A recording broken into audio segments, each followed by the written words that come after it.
To do the Chinese Waitress cast-on in the round, you're going to place the slip knot onto one end of your circular needle. It can be a long circular needle if you're going to use magic loop.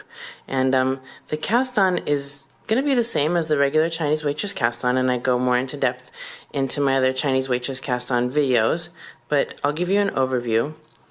Cross the right needle, just the other end of your circular needle, under the left needle tip, right to the right of your slip knot, and tension the yarn in your right hand. If you want to do it in your left hand, that's fine too. I'll give you a preview, but I have a video on that as well. This is probably the most straightforward way though. Now bring your yarn up and over the left hand needle, around the back of the right hand needle, and finish the wrap. And then draw this stitch that's on the needle between the two stitches that are on the left hand needle, and pull it up and give some space right here. Now take the right hand needle out, physically twist this stitch towards you until the right loop here is the one that is attached to your working yarn, and then reinsert the right hand needle from front to back and cross it again behind the left hand needle. Now don't tighten this a whole lot, just snug it up a tiny bit if you need to. Okay, now repeat the same movement up and over the left hand needle, around the back of the right hand needle, and finish the wrap. And now bring the stitch that you just put onto the right hand needle between the two stitches here on the left hand needle and through the stitch that's already on the right hand needle in one smooth movement, and you can control the yarn with your right hand like so, and draw that stitch out so it gets a little bit bigger, and that is one cast on stitch. So just repeat that movement, remove the needle, twist the stitch towards you, reinsert the right hand needle, tug the stitch just slightly, and repeat the same movement until you have the number of stitches that are called for in your cast on plus one, actually, because the slip knot doesn't count as a stitch.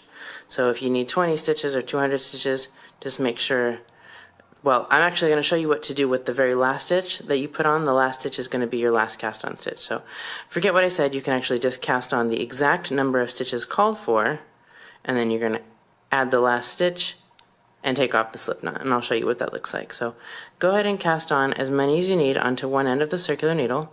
I'm not going to do very many, I'll do like 20.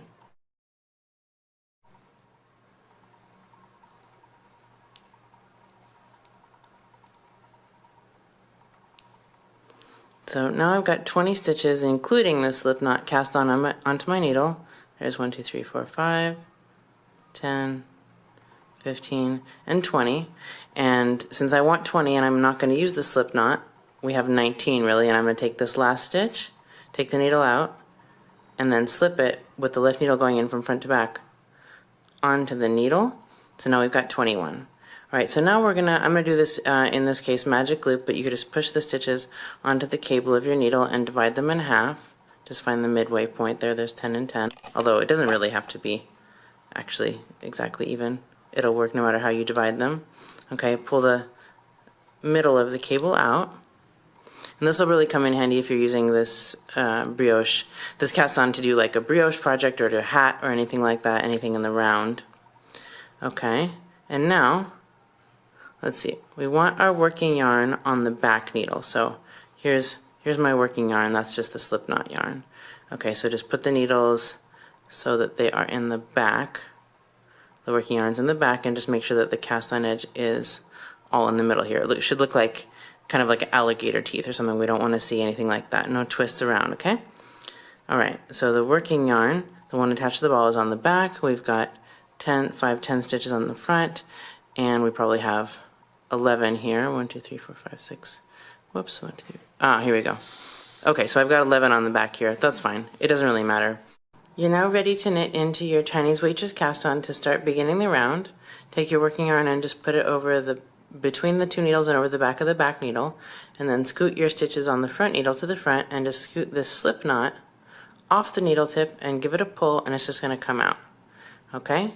Now pull the back needle out, zoom it around like this, and insert your right needle into the first stitch in the left needle, just as if to knit, and then tension this yarn that's back here. This is just regular magic loop method. Tension the yarn that's back here either in your left or right hand, and use it to knit that first stitch, and that's how you're going to close the round.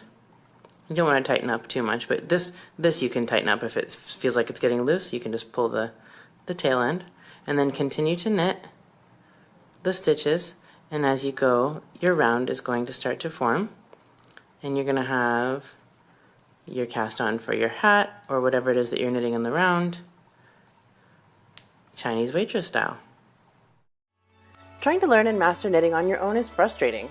That's why I created Knitting Superstar University, a video knitting school that teaches you everything you need to know to knit any project with confidence.